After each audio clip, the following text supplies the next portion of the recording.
Hello there, I am Tabitha Brown, and this is my husband, Chance Brown. And welcome to Couch Conversations. I'm so excited today. We have two amazing couples. Go ahead and tell us who you are. Hi, I'm Jontille Gerard Daggs, and this is Percy Daggs. My How you guys husband. doing? Yep, the third, you know. Oh, the third. Percy The Daggs. third, because we have the fourth. We've been married for 5 years, but we've been together for 14. 14 and 6. Somebody did their homework. They were like, you're not going to get me. Yeah, remember we was on the beach. And yeah. You're right, 6. There you go. Yes. Very good. Very good. And what do you love about being married? I love the fact that every year I see growth in myself and her. She really kind of brings the best out of me as a man, as a father. And, I love that I have a partner, somebody to build a legacy with. And I love having a best friend at the house. It's like you have he says he doesn't like to gossip, but... Tell the truth now. I get to tell him things that I know he won't go out and tell other people because he's, he got to be a man. So I know he's going to keep it to himself. So. I love it. I'm going to roll with that. Okay, very good. That's called pillow talk. Yeah, a little bit. That's what it is. All right, let us know who you are. I'm Kari Dennis. This is my husband, Antonio Dennis. We've been together 11 years and married 8 years. Oh, very good. And what do you love about being married? I would say I have somebody that's going to have my back even if I'm wrong. Okay. He'll ride for me and then be like... When you get in the car, he tell you about yourself? It's usually after that because you don't want to catch the aftermath. Oh, okay, gotcha. Yeah. You know, it might Gotta be, let it simmer might be down. a week later. Yeah, Give it a break. That's a smart man. So going back to that, my favorite thing is the growth in, like you said, the growth in really areas that weren't nurtured for me, that I'm learning they matter, and she's helped bring those, just being vulnerable and speaking. That wasn't me. But with her, now I'm trying to talk to you, do this and communicate, and she's like, where was this when you were 23? I'm like, you taught me now. We're here, we're 34. Right, here we are, right? So it's that growth and just being a better man and father and patience, learning patience. Yes, very good. Well, honey, we've been through all that too. Patience, understanding, and pillow talk, gossip, and all those things. No, I don't do no pillow talk. But one of the things that has been in our, a part of our relationship for a very long time, even going into our relationship, was parenting, right? We're all parents here. Yeah. And so we had kids, of course, before we were married. And so then, of course, after being married, we also had our son. But it changes things. A lot of people are like, no, it makes it better. Well, does it? I love my kids, don't get me wrong, and having them are blessings. I love children. But it did change the way we saw each other. We had to kind of figure out the new us, right? I know for me, in the very beginning when we first had Choyce, because I have a bonus daughter, we had Chance already had a daughter. But my first, baby was Choyce. She was everything to me. Like, I don't even want to look at you right now. I got to focus on what this new human being needs from me. And I think in the beginning, we had a couple arguments about that. Yeah. He was a little jealous. He was a little jealous. But I also had to figure out the balance, with that. And, kind of figuring out how to be a new mom. Yeah. But then also figuring out, okay, I still got to, be a partner, too. But how did your memory serve you? Let me see.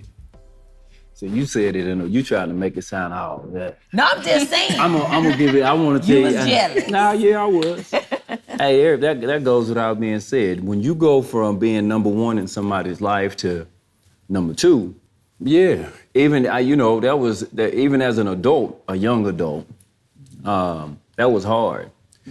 But I gotta look. I want to be able to say. Tell the truth now. The things that changed is what made that really. Listen, I'm tired. Okay, I done had to breastfeed this child. No, you had your opportunity. I don't feel like having sex right now. Yeah, but let's just call it what it is. You went from getting it in to 3 times. We're right to it. You know what I'm talking about? Yeah, I'm going right to it. I ain't playing around. You know you was thinking this. You're going right to it. That's what we talking about. We went from 2-3 times a day won't nobody in the house. Yeah. And you had energy, okay? What are you talking about? And I didn't. Okay, that's just one of the Been things. That's the pregnant for most 10 obvious. months. That's the most obvious thing.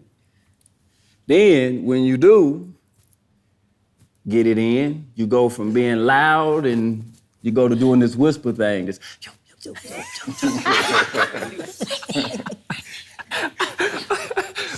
if we're gonna talk about it, we're gonna talk about it. That's the things that change. And for a young man, that can be hard to swallow, you know, because you start thinking that this is what your parenting love life is going to be. Forever. It's difficult to take off those, to see it through a different lens. Yeah. You feel threatened by it. You like, man, this ain't what I signed up for. This ain't what we was just doing 11 months ago. So, you know, if we being honest, that's what I remember and what, you know. That's how it started. That's how it started, right? Yeah. But, you know, years later, they still blockers.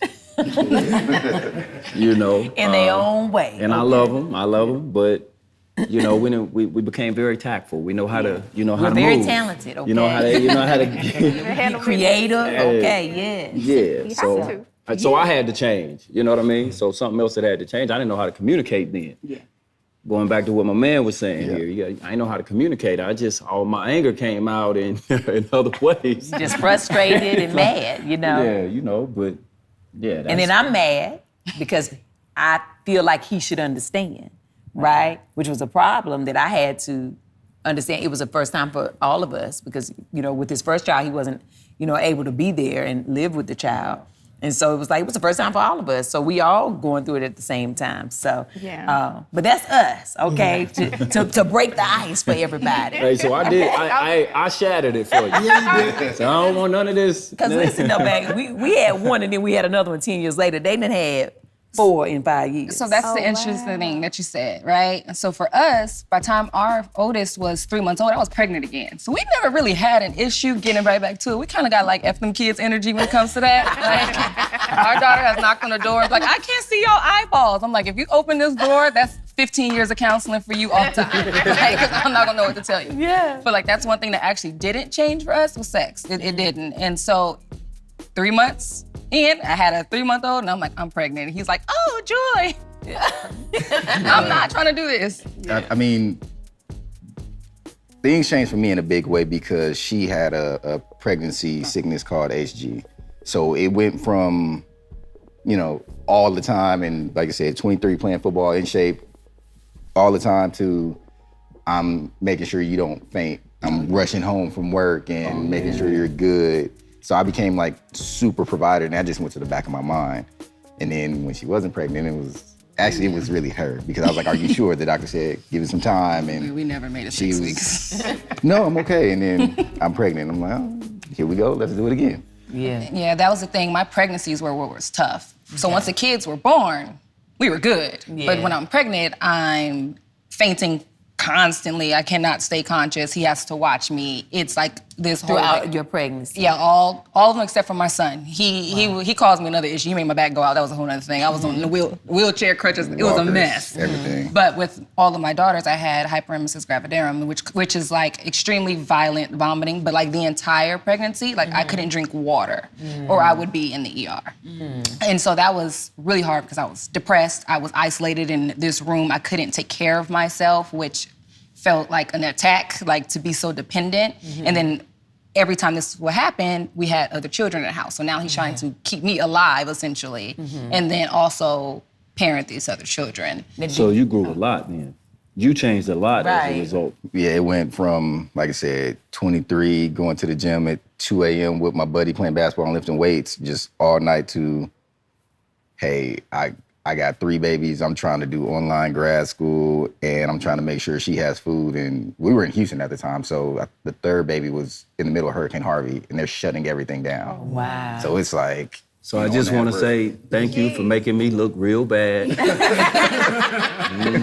Thank you. You appreciate it. Listen, but with those challenges that you were having, was there ever a time where you felt like, man, why would you have another baby? Yeah, but That poor dismount. You can't. Yeah. That My pull-out thing game. for her was, are you sure that you want to go through this again? Because if you do, I got you. right. If you push out little me's and little you's, I'm okay with that because I love you and I love seeing me in another form and her in another form. My son he's pushing that limit right now. He's the youngest, but he's pushing it. Okay. But as long as she was there, I was there to support her. And that's what I felt like my duty to her was. Okay, very good. All right. So with hearing all of, what we've shared and what they've shared, how has having children, changed your relationship dynamic or your marriage? How's it changed it, baby? How would you say it's changed it, I baby? was gonna say you guys are like related because our story is definitely similar to yours. We went from You mean me, right? Not this brother. but I feel Tab because I wouldn't say that I didn't want to do it. I would want to, but like you said, I came from nursing a child, and I was full of milk. So as soon as the kiss comes, it's like, hold on, what are you doing? And it would kill the whole situation. And I think after so many times of that happening, we just focused on the kid. It was like, okay, let's just do the parenting thing because we were clashing and getting into it about him not understanding me and me not understanding him. And so we just kind of focused on little Percy.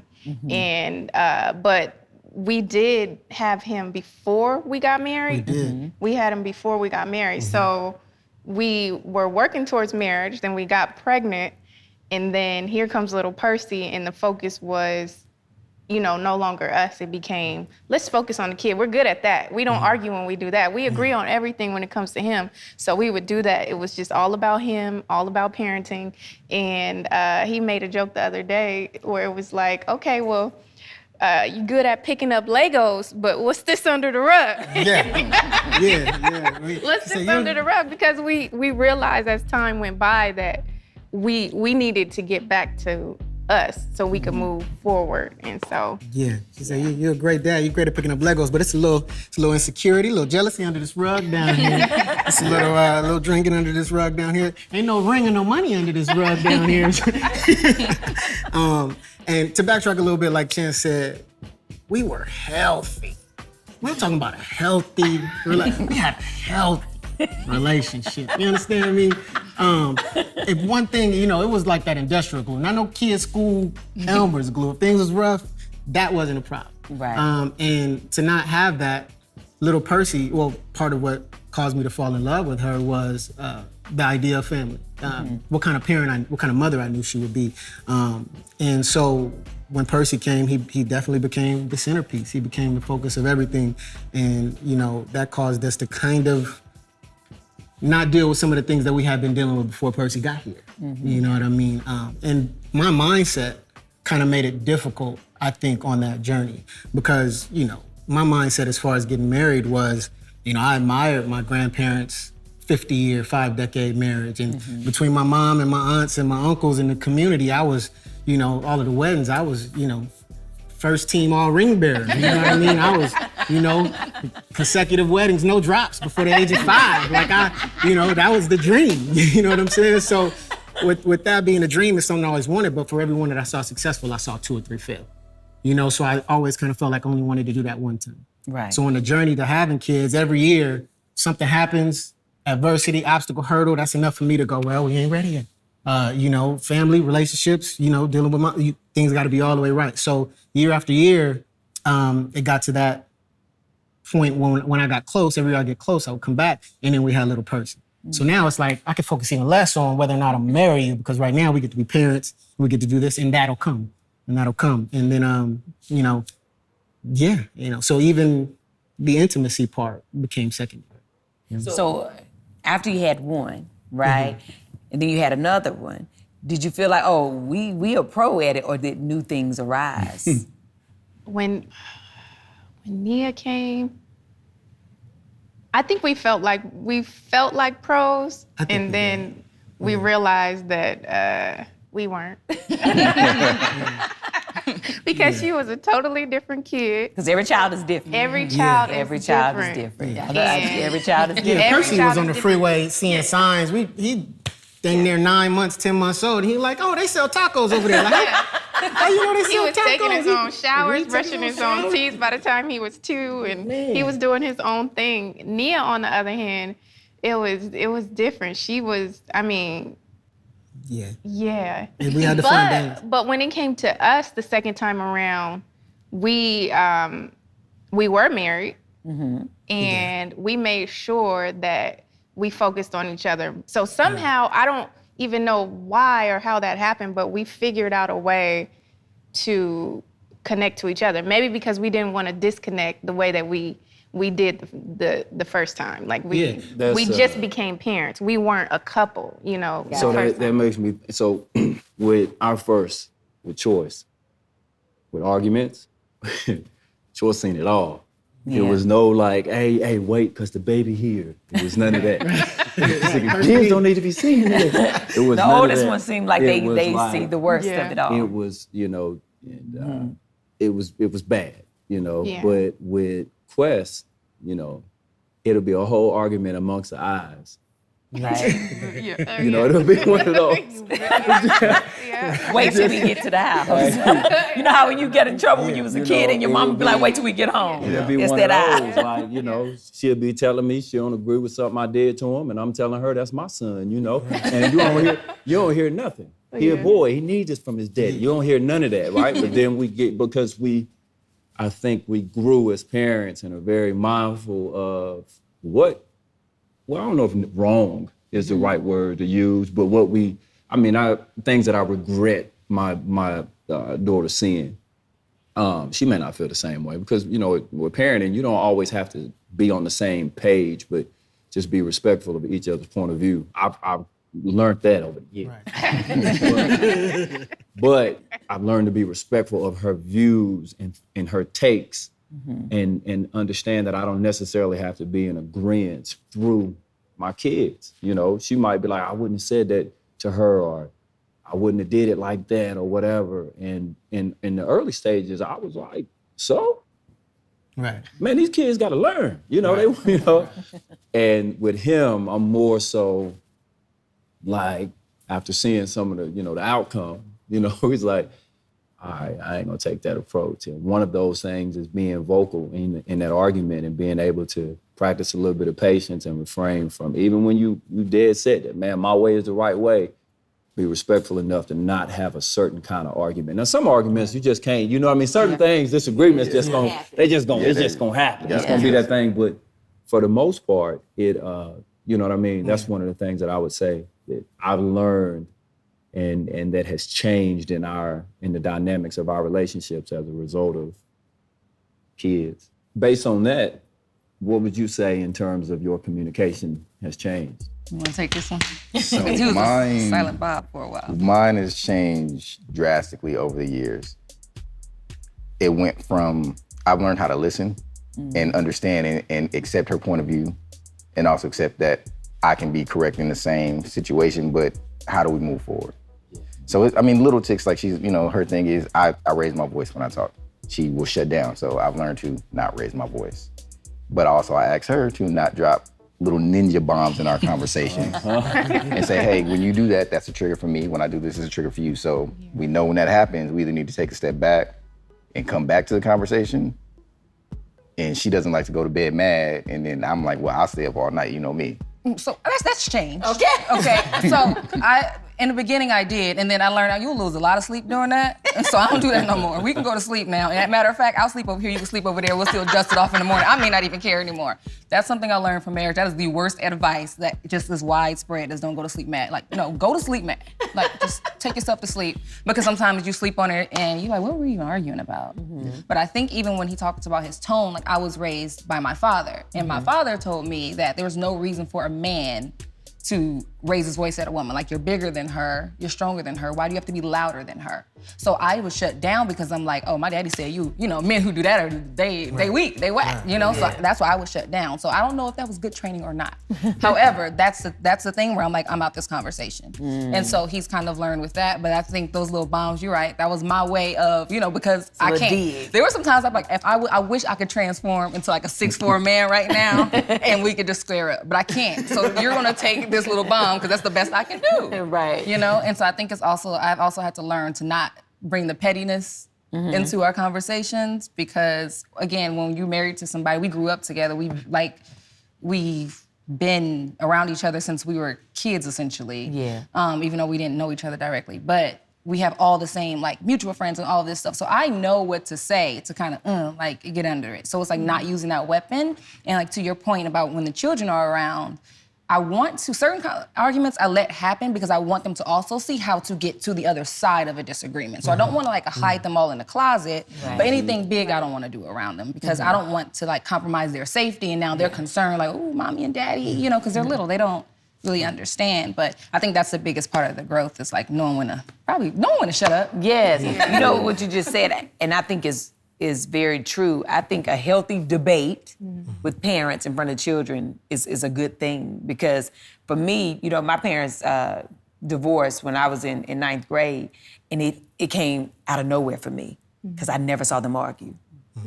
They never argued in front of us. Right. So I was like, what y'all mean y'all getting a divorce? Like, everybody happy. Like, we always happy. I never saw them argue. Right. So when it happened, my sister, who was older, was like, girl, they've been arguing for years. What you talking about? But she was older, so she knew more. Yeah. And so I think every now and then, a good little challenge amongst the mom and the daddy is good for the kids to learn, like, oh, sometimes it ain't perfect. Right. But that's what makes it work, right? Because we got to figure out, you know, the differences. I know as a parent, being man and being woman, there's an ego that comes along, right? I parent better. Right? That thing lives inside of us all. Something triggers it. Like he was saying, you know, you can't tell me how to, I need to do this with my son, right? And I'll be like, well, that's my son. I didn't carry the boy. Okay, I know him better than you know him. You know, he was inside me. I know that young man, all right? But I think that it has happened. I know for us, we've had arguments about that. And then we had to come to understanding, like, well, you know what, we're gonna parent differently. We were brought up differently. Yeah. And so does that play a role? Like, have you ever had those moments where you feel like, I know better than you when it comes to the kids? Yeah, because I was even gonna, did you guys fall into your parenting style naturally, or did you have an idea of who was gonna be what? Did you know you were gonna be more of a disciplinarian, or did you know that you would be more of a lecturer, or did it just I had no idea I was gonna be the disciplinary, but I am. Okay, people be like, she's so sweet, but don't take no mess, all right? But no, I had no idea. Yeah, I didn't have any. You know what? When the idea for me of being a parent came up, all I thought was, I'm gonna have a son. He going to the NBA. He thinking of work he had to put in.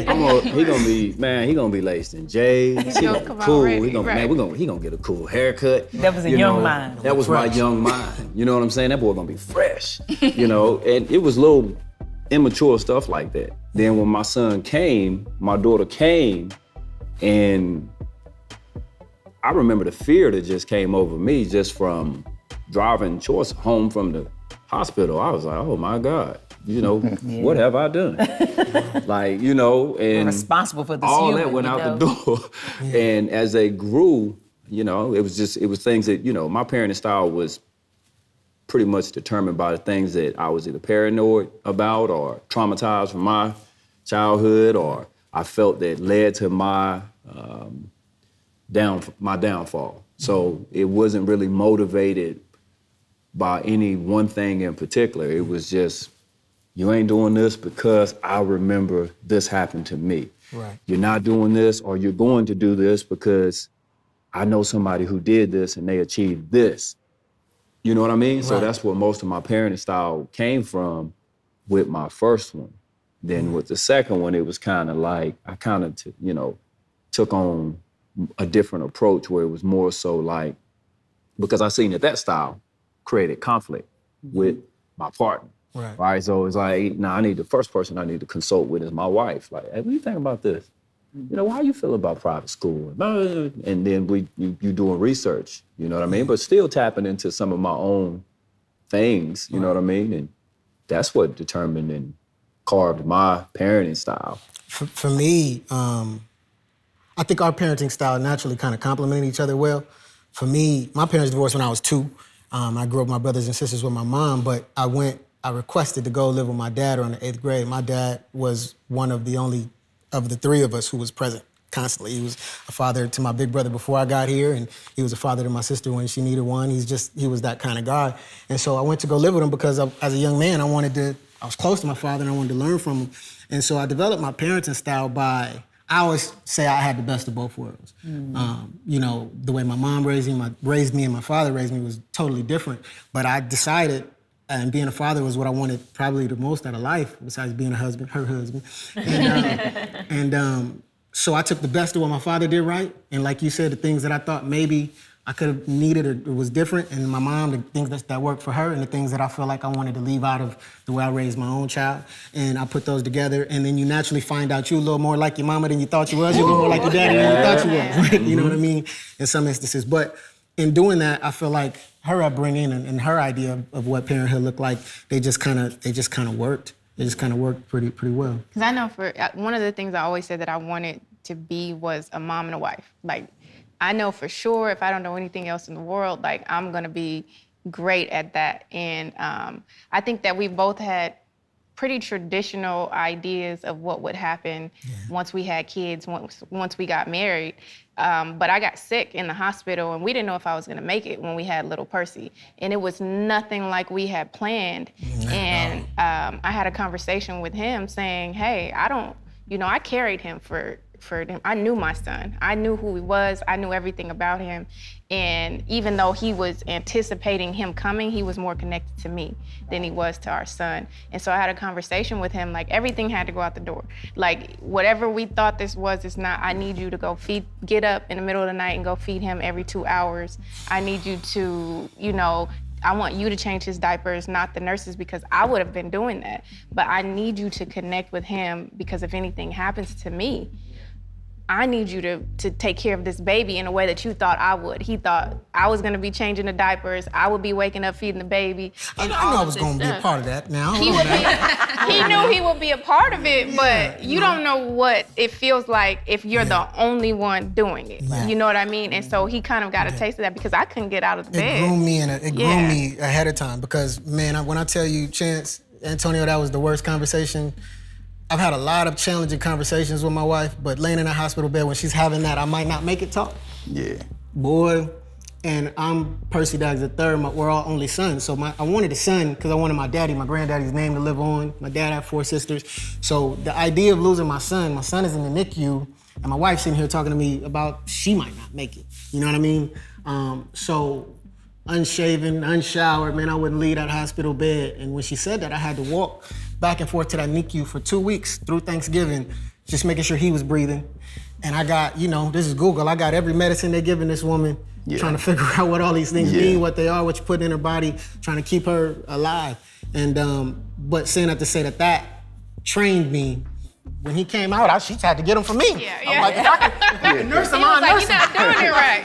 That's not how you do a burrito. Hold on. You gotta wrap him like this. Now look and because, those nurses were great, man, but just making sure he came home and I got to bring him home in my hands, I think that kind of took all roles out of the question. We raising this child together, whatever it looked like. I gotta get up in the middle of the night.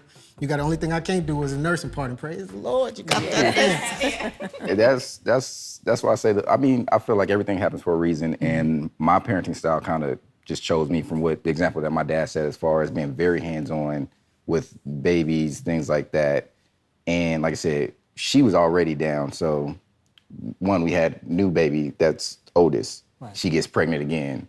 So when I say it was hands-on because she's not feeling well, cool. I got the baby, me and the baby and the dog, we sit there, we play games, feeding. Right. It was just second nature just to do it. And I'm a very hands-on person as far as the labor in the house because I feel like she's the business mind I'm the worker. She gives me the direction, I go make it happen. She'll say, this is her plan. All right, from A to Z, I'm in all the details. That's what I do. Right. And especially the hard labor and making sure it's 3 o'clock in the morning, you don't feel like walking up the stairs, I got it. And then again, one of the babies, her back was pretty much out. Baby's upstairs crying, I got it. Need a bottle, I got it. And it just became second nature, and I found joy in it because I felt like that was my only way to contribute, because I couldn't take on that. I couldn't carry the baby. I couldn't say, put the baby in my belly for like a day. Let me give you a break. Let me take those contractions for you. I couldn't do any of that. And I felt like that was my only way to contribute to the team. Right. And I just tried to do it the best that I could. And like, it's been times when, like I said, I come in a room and she's passed out, or I'm running around the corner and I got a 4-year-old calling me, Daddy, Mommy's asleep. Yeah. Can you wake her up? Yeah. No. Okay, so now I'm speeding, trying to get back to the house to make sure everything is good and make sure everybody's good and keep, luckily they were so young, they didn't spaz out as much. It didn't freak them out. Blanket on me. Right. Yeah. While I was on there. But I just kind of jumped into that role. I guess for me, I got lucky because I didn't have the opportunity to think about anything else or what else I should do or how else it could be. It was just, I had to focus to keep everything going while she was down. Amazing. We had an interesting transition too, and I think it's like the greatest thing that happened to us as parents. So after we had our second daughter, Camden, he had lost his job, and I was like, well, I'm not pregnant no more, so I can go to work. And I am not built for stay-at-home mom life. I learned that early, not for me. I need to be in the office. I need to be telling somebody else what to do. I can't.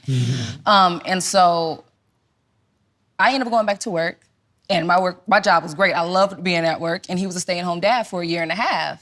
And when I say stay-at-home parent, runs circles around me, cutting sandwiches into hearts and stuff, taking them to preschool. He potty trained our first 2 daughters. Like, he goes to the school. They're like, he's the only dad dropping off. Then I think we were like the only black family, I think, at that time. And so they like, when I show up, they're like, oh, who does?